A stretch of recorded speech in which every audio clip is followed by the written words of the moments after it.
Hey guys, welcome back, and of course, with Madam Web coming out today, we are going to have to talk about it. So, well, let's not bury the lead too much, but I want to go back to this article here. 8 hours ago from The Independent, Dakota Johnson says drastic changes were made to Madam Web's script after she signed on. Now, this is like, you can tell this is them running damage control, okay? Because this movie is not doing well. All the early reviews are saying it is crap, it is a mess, it is boring, it's dumb, it's lazy, it doesn't make any sense. So yeah, we covered this on Fandom Pulse. Go check out the website. Madam Web bombs 19% on Rotten Tomatoes and dropping, and actually since then it's down to 18%, but we will get to that. And of course, there's a lot of controversy about this film, the character, the fact that it's not canon. The character herself is very different from what's been portrayed in the comics typically. And ironically, this movie now is down there roughly around where Morbius is. Again, it is up to 18% currently. I'm not sure when it dipped to 16%, but these are still only the critic scores, where we don't even have audience scores yet. But if you look at the Sony Spider-Man universe, the Rotten Tomato scores are pretty bad. Both Venom movies at 57 and 30%, 16 and 15 for Madam Web and Morbius. It's just not a good look. And then you see these guys. These are these accounts that are, I don't know, these are either people who are paid shills, bots, or they're mentally ill. I'm sorry. I'm going to be dead honest. This guy's even trying to get Sydney Sweeney to talk to him down in his replies, okay? Wow, I'm at a loss for words. I just left the theater and I've been crying since the movie ended. Dakota Johnson gives an Oscar-worthy performance as Cassandra Webb. Ezekiel is a truly unforgettable villain. That Morbius cameo had me on the edge of the seat, 10 out of 10. I don't know if this is a troll or if this is real. I have heard nothing about a Morbius cameo, so hopefully, I mean, sorry, spoiler alert, if you're watching this, there might be spoilers, but that is hilarious if he's actually in it. Same guy said, I'm at a loss for words. I've been shaking, crying, and throwing up since the movie ended. I'm going through withdrawals. Dakota Johnson gives the performance of a lifetime, and Ezekiel is easily the most compelling villain in the comic book film to date. I'm going to say that this is a troll, but again, down here he tags Sydney Sweeney. I don't know. Maybe he's just thinking, movie sucks, but maybe I can butter her up and get her to, call me or something. I don't know. I mean, Sydney Sweeney, she's attractive, not going to lie. But the Yellow Flash actually had posted earlier today, post some screenshots of your theater's sold out Madam Web showings here.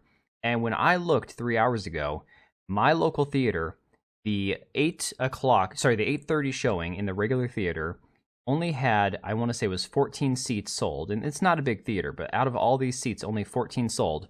And then the IMAX was even worse. All of these seats open.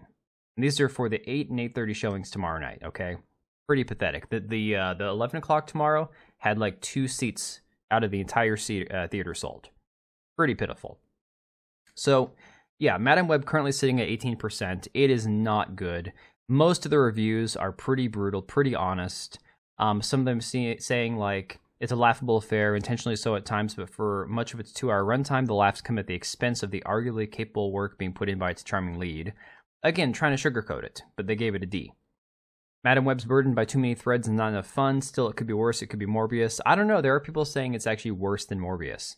Now, one that I want to show you in particular, we'll get to, but something that I found really weird, really peculiar, is you'll see these ones that they show that they're fresh. They show fresh.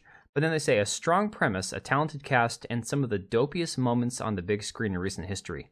It's a bit of a mess, although not without its notable moments, and that's fresh somehow. Okay, this gal here, another top critic that says, if you could see ahead like Madam Web, you might fix your future by waiting to see this on streaming, yet she gave it a B-. Pretty bizarre. And then you go through the rest of the reviews, and they are pretty brutal, not gonna lie. Most of them are pretty honest about how bad this movie is.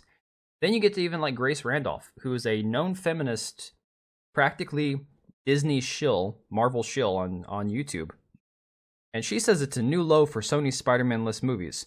Madam Web is connected to the source material in name only, and seems more like a bland, watered-down episode of Netflix, Jessica Jones, or the CW's Birds of Prey than a professional film. Yikes. And that's a pretty brutal review right there. But the one I want to get to is Rachel Leishman down here from the Mary Sue. She has a very nice review about it. It says, filled with the cheesy dialogue we're used to in comics, Madam Web recognizes the origin that it's trying to tell. 3 out of 5. Now, Rachel Leishman, if you're not sure who this is, she writes for the Mary Sue, which is just a feminist, radical trash website that puts out horrible articles calling everybody bigots and phobes. And she recently got into it with Nerdrotic on Twitter, basically accusing him of never having seen Doctor Who. And then, of course, he just ratioed the hell out of her with all of his Doctor Who stuff, which is pretty hilarious. Like, I mean, look, you could tell me I've never seen Doctor Who, and I'd say you are damn right, never watched it. But don't argue with somebody who's this big of a fan. So, the article that she wrote for the Mary Sue, we'll kind of briefly touch on it. It's not really worth reading the whole thing. Basically, she sums it up as, oh, you know, it gives you all the wonderful feels of a Spider-Man movie, even though it doesn't have Spider-Man. And what's her face? Dakota Johnson's just wonderful. She's fantastic in it. She puts in so much work to be such an amazing character. And although it's not connected to her origin in the comics, it's just such a great film. And it's like, okay. It's one thing if you're going to say, you know, there are parts I liked, but yeah, I get it. It's definitely not exactly the best thing ever.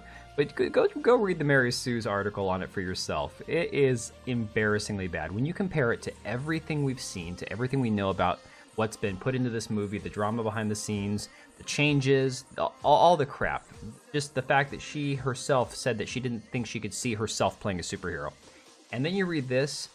This is some of the worst cover I've ever seen somebody try to do for a movie, especially a movie that costs $200 million. This is not like some indie film that your buddy made in their backyard that you're trying to shill for. You're protecting a multi-billion-dollar corporation that made a crap film. Like, that's just pathetic. I'm sorry. That's the height of patheticness. I don't even know if that's a word. Anyways, we'll wrap up here, and I don't want to keep rambling on. Share your thoughts down below. Let me know what you think about this film if you did go see it, or if you're gonna see it, please let me know what you thought of it, and I will see you on the next one. And if you made it this far, thank you for watching the video. We do have 2 channels, one for daily uploads, the other one for more of my live streams and hot takes. Links to both are down below, as well as the ability to join as a channel member for as little as $3 a month, and that'll greatly help us out. Much appreciated. We also have links to our Etsy accounts down below, as well as our website. We also have Locals and Subscribestar. If you didn't want to support us on YouTube, you can support us through those. Thanks again for being here, and we will see you on the next one.